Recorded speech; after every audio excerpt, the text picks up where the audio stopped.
Le lifestyle qui va transformer ta vie.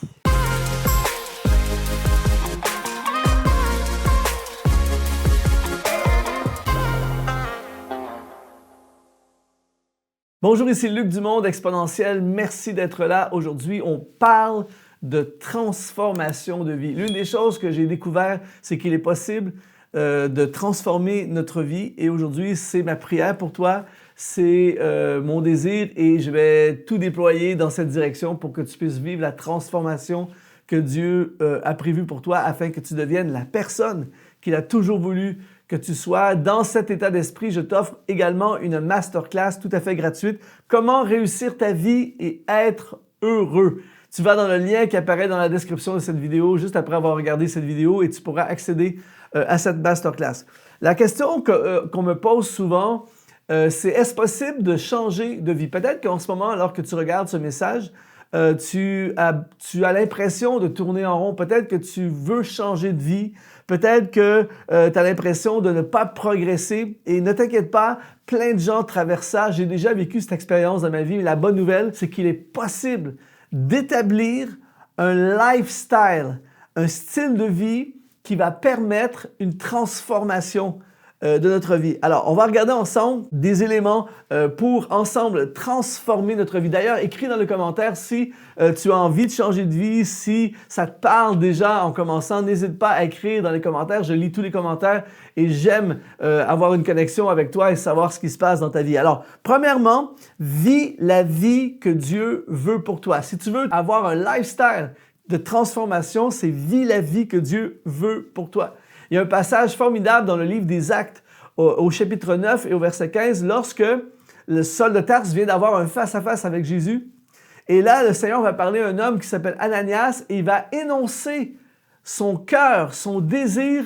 Il va dire, va prier pour Saul de Tarse parce que voici ce que je veux faire avec lui. Il dit au verset 15, le Seigneur lui dit à Ananias, cet homme est un instrument que j'ai choisi. Il parle de Saul de Tarse. Est un instrument que j'ai choisi pour porter mon nom devant les nations, devant les rois et devant les fils d'Israël. Si tu as déjà lu le Nouveau Testament, si tu ne l'as pas fait, je t'encourage à le faire. C'est hallucinant, c'est vraiment bon. Mais ce qui est fascinant ici, c'est qu'il y a un Saul de Tarse qui, depuis des années, est acharné contre l'Église. Depuis des années, il poursuit ses propres projets, tout ça. Et tout à coup, il va avoir ce face-à-face avec Jésus et il va commencer à vivre une vie qui est celle que Dieu veut pour lui. Dieu ici dit, je veux qu'il aille porter mon nom devant les nations. Je veux qu'il aille devant les rois. Je veux qu'il aille aussi devant les fils d'Israël. C'est le cœur de Dieu. C'est ce que Dieu veut pour Saul. Et alors qu'il va commencer à avoir ce lifestyle de faire ce que Dieu veut pour lui, il va être complètement transformé. Sa vie, ses priorités, son agenda, son programme, son entourage, sa géographie, tout va changer. Pourquoi? Parce qu'il est aligné, parce qu'il fait ce que Dieu veut pour lui. Et je veux te suggérer exactement la même chose aujourd'hui. Si tu veux que ta vie change, si tu veux qu'il y ait des transformations, si tu veux que des portes s'ouvrent, si tu en as marre de tourner en rond, d'être dans un scénario de vie que tu te sens pas bien, tu te sens que ça ne te correspond pas, commence à vivre la vie que Dieu veut pour toi. Commence à faire ce que Dieu veut vraiment pour toi. Et je peux t'assurer que tout va changer. Les gens autour de toi vont changer, ta situation va changer, et parfois même notre géographie va changer, mais je peux t'assurer d'une chose, il va y avoir des transformations. La deuxième chose qui va provoquer cette transformation, c'est ne cherche pas la popularité, cherche la destinée. Quand je dis ne cherche pas la popularité, c'est dans le sens où vouloir faire plaisir à tout le monde, vouloir plaire à tout le monde, vouloir être la personne que tout le monde approuve. Si tu cherches à avoir ce lifestyle, je suis désolé, mais tu risques de t'emprisonner au lieu d'être libéré dans ta destinée. À la place, je te propose de chercher à avoir un lifestyle de destinée au lieu d'un lifestyle de popularité. Dans Galates, au chapitre 1, au verset 10, il dit « Maintenant, est-ce la faveur des hommes que je désire ou celle de Dieu? » Il dit, est-ce que je cherche à plaire aux hommes? Il dit, si je plaisais encore aux hommes, je ne serais pas serviteur de Christ. En ayant un lifestyle de destinée, de faire ce que Dieu veut, eh bien, Saul de Tarse est devenu un serviteur de Christ. En devenant un serviteur de Christ, eh bien, il est devenu impopulaire d'une certaine façon auprès de plusieurs personnes. Il a déplu, il a déçu, il n'est pas en train de faire ce que les gens avec qui il a grandi voulaient qu'il fasse. Il n'est pas en train de remporter un concours de popularité, il est en train de poursuivre sa destinée.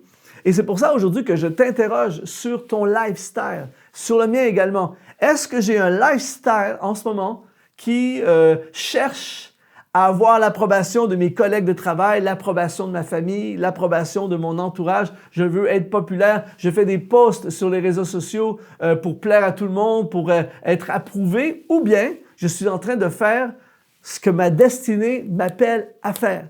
Et il y a parfois, lorsqu'on veut faire notre destinée, on va être appelé à faire des choses qui peuvent amener la désapprobation, qui peuvent amener l'opposition même.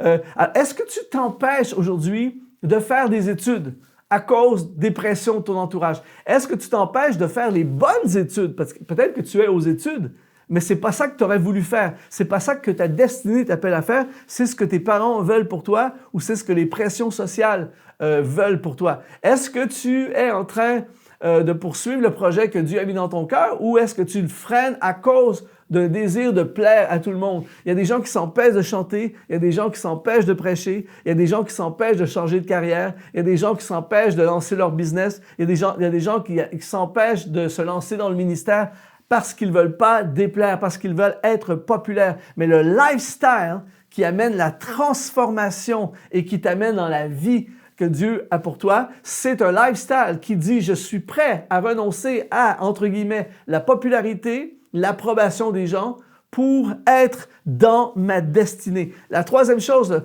dans ce lifestyle, c'est orienter sur la destinée et non l'activité. C'est-à-dire qu'il y a des gens qui ont un lifestyle très actif. On fait plein de choses. Notre agenda est plein mur à mur, du lundi au lundi, c'est plein du matin au soir. On est impliqué dans plein de choses. On a un programme, on a des activités, on fait plein de choses. Mais la question, c'est que est-ce que mon activité m'amène dans ma destinée? Parce que tu peux être très actif, mais complètement en dehors de ta destinée. Ton lifestyle, est-ce que c'est un lifestyle d'activité ou un lifestyle de destinée? Paul dit dans Philippiens chapitre 3, verset 13, « Je fais une chose, oubliant ce qui est en arrière et me portant vers ce qui est en avant. » Il dit, « Je cours vers le but. » Il dit, pas juste dire « je cours ». Il y a des gens qui courent toute la semaine. Mais lui, il dit « Je cours vers le but pour remporter le prix de la vocation céleste de Dieu en Jésus-Christ. » Il y a ce qu'on appelle le rat race. C'est-à-dire que métro, boulot, dodo, on se lève le matin, on court, on va porter les enfants à la crèche, à la garderie. Après ça, on court dans le bouchon, on court dans les métros, dans les transports, on va travailler, on rentre le soir, on court, on a une activité, on fait un truc, tout ça. Et on est comme ça du lundi au vendredi. Après ça, le week-end, on court, on court, on court. Mais est-ce que je cours vers le but? Aujourd'hui, je veux te parler d'un lifestyle de transformation. Et ce que ça veut dire, c'est que je ne serai pas que dans l'activité. Je vais courir dans ma destinée. Et je peux t'assurer que ça va tout transformer. Quatrième chose qui va t'amener dans ce lifestyle, qui va amener une transformation, c'est ne marche pas par la vue, mais par la foi. L'apôtre Paul dit dans 2 Corinthiens chapitre 5, verset 7, « Nous marchons par la foi et non par la vue. » Ce qui fait en sorte que nos vies ne sont pas transformées et ne deviennent pas tout ce que Dieu avait prévu pour nous, c'est qu'on laisse ce que nos yeux voient définir ce que nous allons faire. Peut-être qu'alors que tu regardes cette vidéo, tu es dans une vie monotone, une vie qui tourne en rond, peut-être que tu es dans un emploi qui ne te correspond pas. D'ailleurs, écris dans les commentaires si toutes ces choses te parlent en ce moment, mais peut-être que tu as l'impression de ne pas progresser et en fait, tu regardes à ta vie, tu dis, je n'ai pas de diplôme, donc je ne peux pas changer d'emploi, je n'ai pas d'argent, donc je ne peux pas lancer un business, j'ai des responsabilités financières, j'ai des dettes, je ne peux pas poursuivre mon rêve, je suis dans une région, dans un bled perdu à quelque part, je ne peux pas faire des grandes choses pour Dieu. Et la liste continue comme ça de choses que nos yeux voient et qui nous empêchent de poursuivre, de créer un lifestyle qui nous amènerait à vivre ce que Dieu a pour nous. Et aujourd'hui, je vais te suggérer cette parole de Paul, nous marchons par la foi et non par la vue. Je veux t'appeler dans un lifestyle de foi et non un lifestyle de vue. Aujourd'hui, peut-être que ton lifestyle, c'est ce que tu vois et tu te lèves tous les matins pour faire une vie qui ne va pas tellement loin, qui ne produit pas beaucoup de fruits, une vie qui te rend misérable peut-être, une vie qui t'attriste, une vie qui ne progresse pas parce que ton lifestyle, c'est un lifestyle de ce que tu vois. Mais aujourd'hui, je veux déclarer les choses vont changer. Je vais commencer à vivre en fonction de la vision que Dieu a pour moi. Mon lifestyle, peut-être que les gens ne comprendront pas autour de moi, mais ça va être un lifestyle qui est connecté à une vision que j'ai reçue. Un lifestyle qui est connecté à la foi qui est dans mon cœur. Alors, je vais faire des choses qui ne seront pas logiques. Je vais faire des choses qui font peur. Je vais faire des choses qui ne seront peut-être pas comprises par certaines personnes autour de moi. Mais une chose est certaine, ce lifestyle de foi va activer une transformation dans ma vie et tout à coup, je vais avoir une vie de ouf, je vais avoir une vie incroyable. Je vais surtout accomplir ce que Dieu avait en tête pour moi. S'il te plaît, écris dans les commentaires si ça te parle en ce moment. Mets un like à cette vidéo si elle t'a parlé, si elle t'a encouragé. Partage-la au plus grand nombre possible. Et surtout, va dans le lien qui apparaît dans la description de cette vidéo pour avoir accès à cette masterclass « Comment réussir ta vie et être heureux ». Et c'est Luc Dumont et je te dis, sois exponentialisé.